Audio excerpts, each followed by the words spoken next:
Hi there, Darren Jackson, and thanks for watching The Bow Shop. This is another episode of our Throwback Thursday edition, so make sure you check it out. Like I said before, audio might be a little off, video might be a little weird.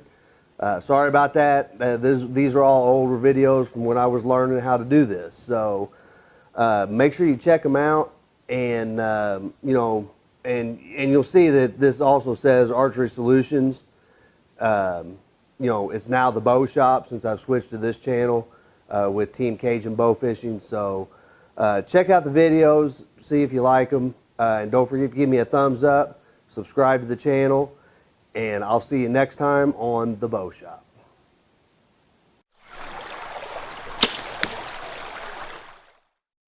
Hi there, and welcome to Archery Solutions.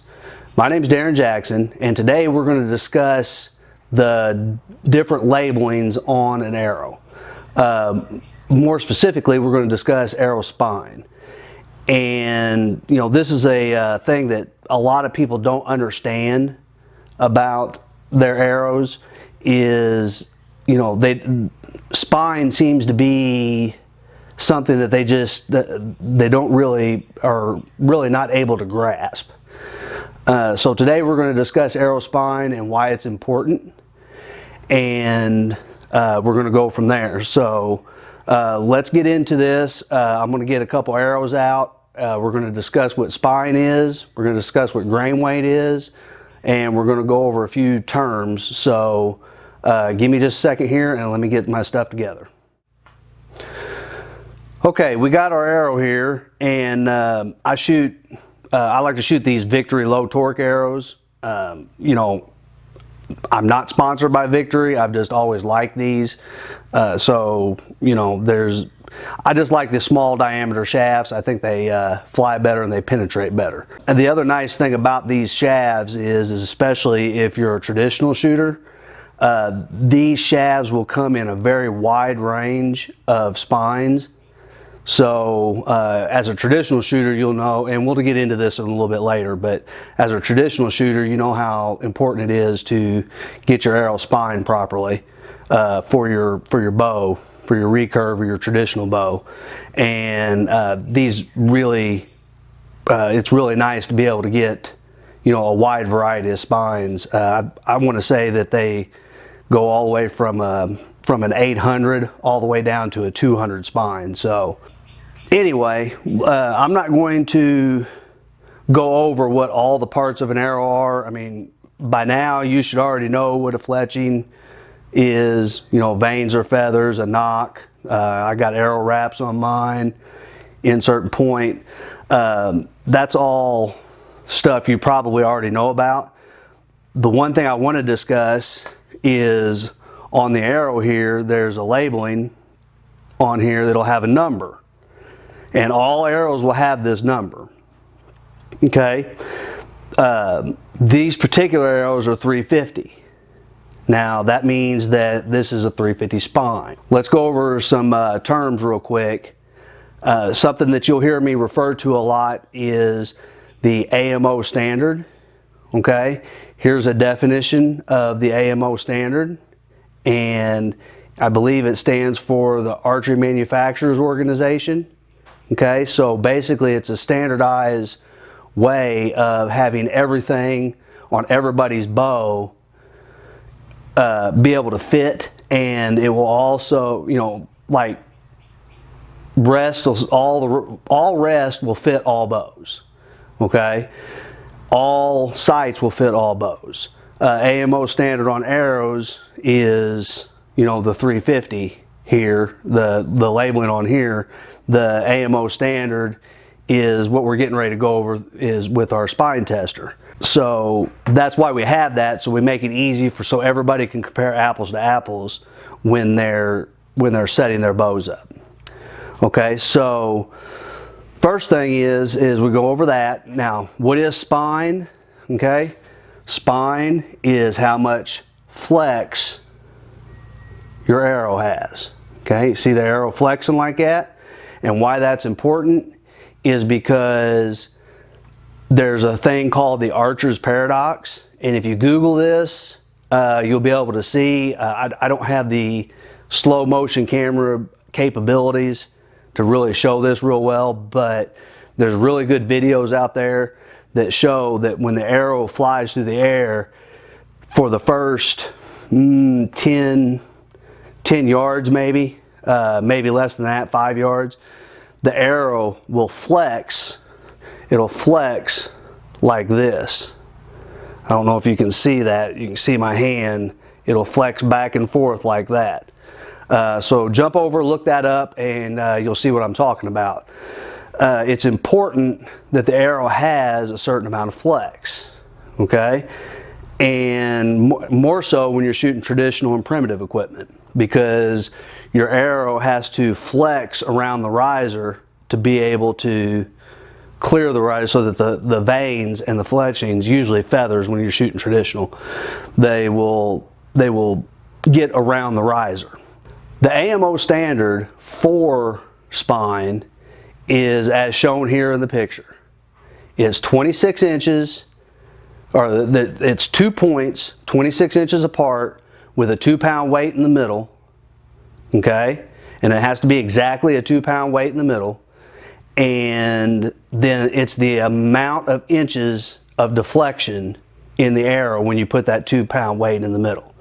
So in the picture you see this diagram, and it shows you, it explains what spine is really well.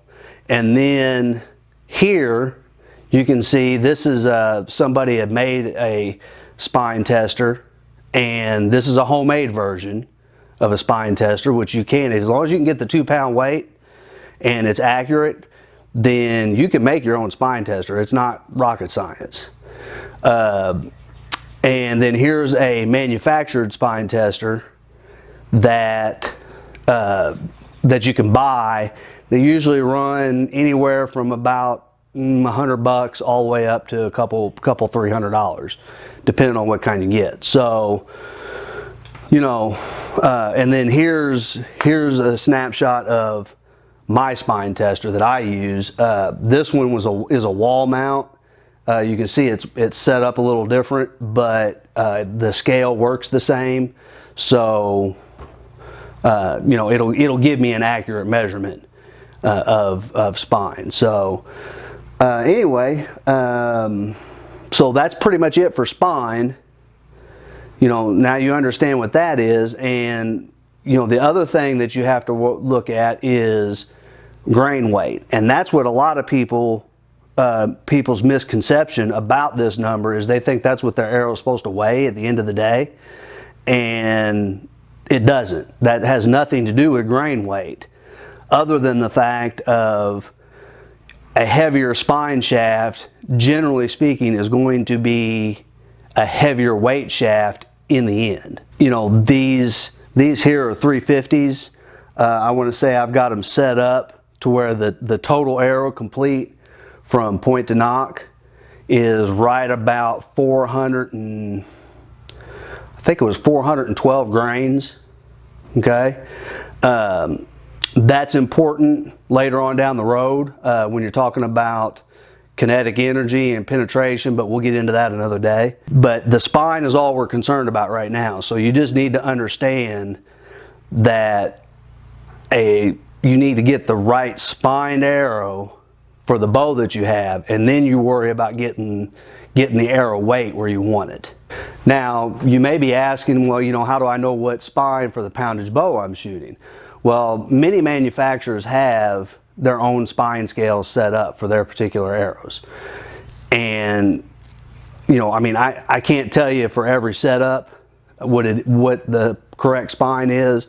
I shoot a 350 because I like an arrow a little on the heavier side, and I generally shoot about somewhere between 68 and 72 pounds on my bow.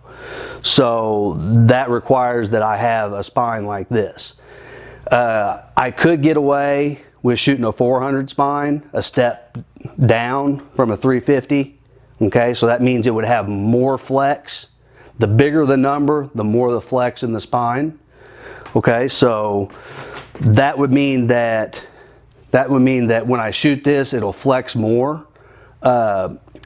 You can generally get away with shooting one step above or one step below the the arrow manufacturer's recommendations, and be just fine. What you don't want to do is you don't want to go any more than that.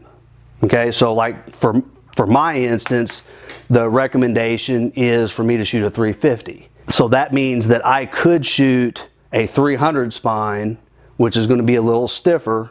It's also going to be a little heavier, okay, which will slow the arrow down a little bit, but give me a little bit more kinetic energy. And I could shoot a 400, which will make my arrow lighter, to make it faster, but it will also take away from my kinetic energy. You need to decide what you want to do with your arrow spine and your arrow weight for whatever you're doing with your archery equipment. So for instance, if you're a target shooter, you don't want to judge your gaps. You want the lightest possible arrow you can get. That would be a lighter spine, lighter arrow.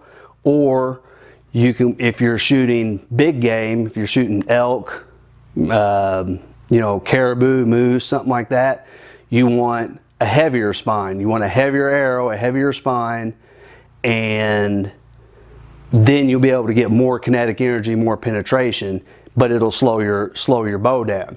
Generally speaking though, when you're shooting at elk or moose, you're right on top of them, so arrow gap is really not an issue. I'm sorry, sight gaps aren't really an issue. It's hard to misjudge a moose or an elk at close range. Other than that, I think that's about all I got on the subject of spine. If you have any questions, please make sure you hit me up in the comments section below, and I look forward to seeing you again next week.